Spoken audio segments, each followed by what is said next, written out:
How's it going, everyone? Your boy Corey here, aka Crasher, back with a new video, and ladies and gentlemen, we are going to be touching base on something that has really piqued my interest. So I'd like to shout out the YouTuber Charusharu, hope I'm saying that right, for making this video to bring this topic more light.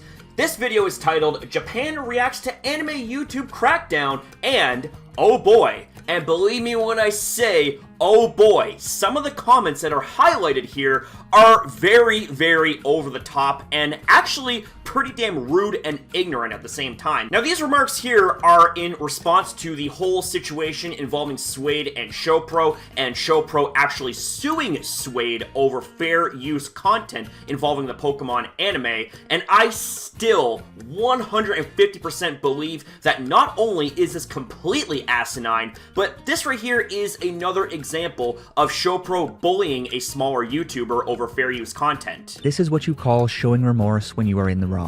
Showing remorse when you are in the wrong. Would you care to elaborate on that statement? Why are these guys acting like they are victims? Acting like victims, you say? Well, how about this, whoever posted this comment? How about you spend a good chunk of your life working on something that you put so much love and time and energy into just for it to get ripped away unfairly and unjustly just like that? Are you still going to call us victims, or are you going to actually understand it? In the eyes of Japanese companies, Western YouTubers are like ants on a cake, and it is not a win-win situation at all. Well, that's just being overdramatic, ain't it? How about you just don't upload illegal videos? Wow! That right there is a soundbite. It's also a really broad and bold statement to make. That right there just shows how ignorant and how lost Japan is when it comes to the existence of fair use transformative content, which, by the way, is not illegal. At the end of the day, Westerners are just trying to get their own way. They have no respect for the creator or the idea. Okay, whoever commented this is just completely delusional and out of touch. Like, that is a big yikes right there. How are we trying to get our own way when we are creating content that abides by the fair use law? And how is it that we have no respect for the creator or idea when we take time out of our day to consume the media that we enjoy and make fair use transformative videos to give our thoughts and discussions on said media? That right there doesn't seem like there's no respect there. It seems like that there's a lot of respect. So check yourself before you wreck yourself. Since there are Amazon Prime and Netflix for overseas development, the profitable customers will be attracted, even if illegal viewers who paint themselves as advertisers don't put forth their efforts. That is to say that the people posting these things without permission are quite simply obstructing business, and I am just happy that they were able to suspend their accounts. Okay, so this commenter here nearly made me crack when it came to giving them a little bit of a break, but that was until they said, and I quote, "And I'm just glad that they were allowed to suspend their accounts." So you actually advocate for the destruction of the people's accounts when they are making fair use content. We do not need permission when it comes to fair use and creating content that uses copyright works in a transformative way. And as far as obstructing a business, would you care to elaborate a little bit more on that? It's terrible that a Japanese company is able to delete a channel at will. And it's even more frightening that unrelated overseas YouTubers can use animators' properties as if they were their own without getting permission. Since when do you YouTubers own the anime that you are streaming without being permitted to do so? Not true. Again, fair use allows for us to use copyrighted works without permission as long as it's done in a transformative way and it follows the criteria of fair use. The reason why people want to use this content without getting permission to do so is because without that content, their views will not increase. Music reaction videos without music videos in them don't take off either. And in the end, saying you're advertising is just an excuse to increase your views on your videos. Not true. Again, fair use allows for us to use copyrighted works without permission as long as it's done in a transformative way and it follows the criteria of fair use. Now this next comment stands out, especially when we get to quote unquote, and in the end saying your advertising is just an excuse to increase your views on your video.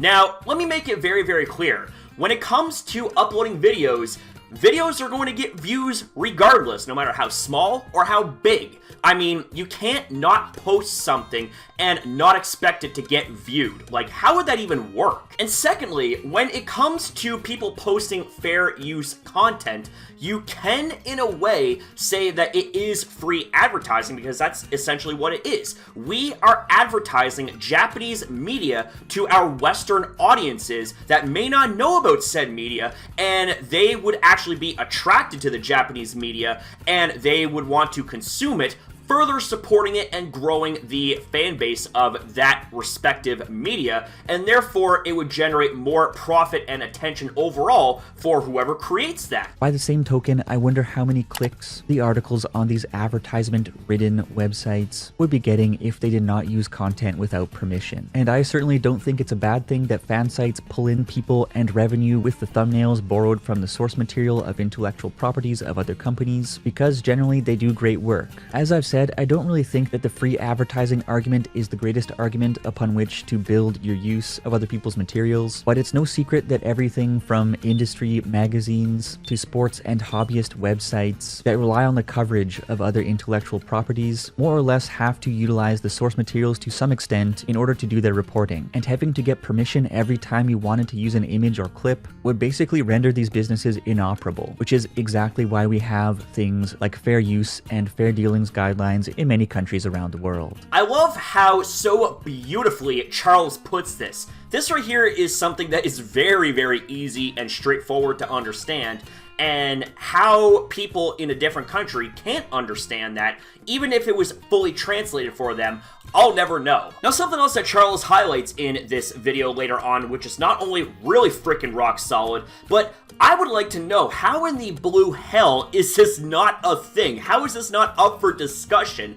And what I am referring to would it be, long story short, a symbiotic relationship between the creator and the business. Like, as long as your content is within fair use and it is very transformative, then there is absolutely no reason why there can't be some type of relationship to build each other off of, and there should be some conditions. Like, as an example, rather than having your content completely blocked, there should be maybe a percentage of the revenue that generates from your video to go to that company, and maybe as well you have to advertise some of their different forms of media, such as merchandise, in the comment section or descriptions of your video, so that way there is a mutual beneficial growth between creator and the business. You're making fair use content off of Japanese media that's obviously going to generate views for yourself, as well as generate attention for the media that you are making videos on,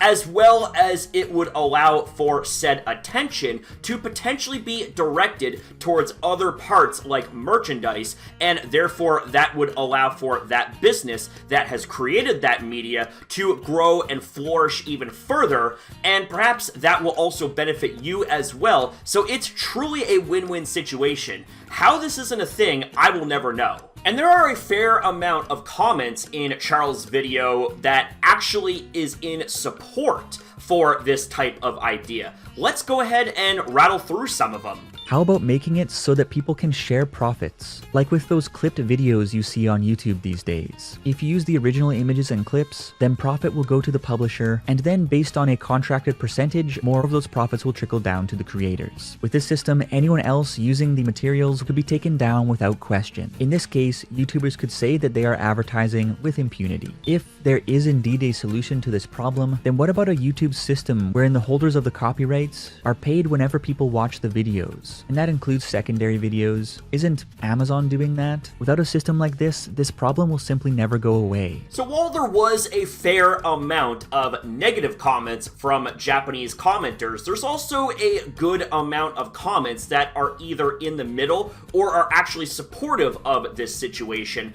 And there's one comment here that pretty much stands out on the top of a sunshine hill that I can really truly appreciate. Well, the foreigner's argument is what it is, but Japan's copyright laws, without any fair use clause for consumers, is also crazy. Very well put. I 100% agree with that. And I think this right here just goes to show even further why there needs to be some type of fair use or fair dealings law in Japan, because you have various other countries that have these type of laws. Why not Japan? I think for the sake of global consistency, there needs to be some sort of mutual agreement when it comes to how fair use / fair dealings can work in Japan, so that way we can at least have something to go off of. At least we can be guided in the right direction while we still make our fair use transformative content off of Japanese media. So this right here was a little bit of a doozy here and there to go through, especially with the negative, cringy, over-the-top comments that are seemingly ignorant when it comes to the subject as well as fair use. But what are your guys' opinions about all of this in the video? I would love to hear you guys out in the comments down below. With that being said, guys, thank you very much for watching. Thank you for your time as well in viewing this video. Have yourself a damn good one, and I'll see you in the next video.